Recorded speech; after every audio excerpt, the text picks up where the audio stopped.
آج ہم دو احادیث نبی کریم رؤوف الرحیم صلی اللہ تعالی علیہ وسلم کی محبت کے متعلق بیان کریں گے، جن کا مرکزی مضمون یہ ہے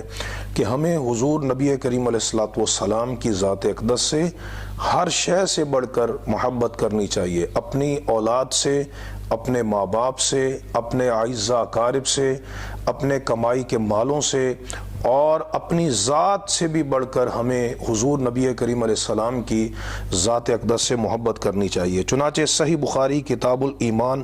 باب حب الرسول من الایمان حدیث نمبر 14 اور 15 حضرت ابو ہریرہ اور حضرت انس بن مالک رضی اللہ تعالیٰ عنہما بیان کرتے ہیں کہ نبی کریم رؤوف الرحیم صلی اللہ تعالیٰ علیہ وسلم نے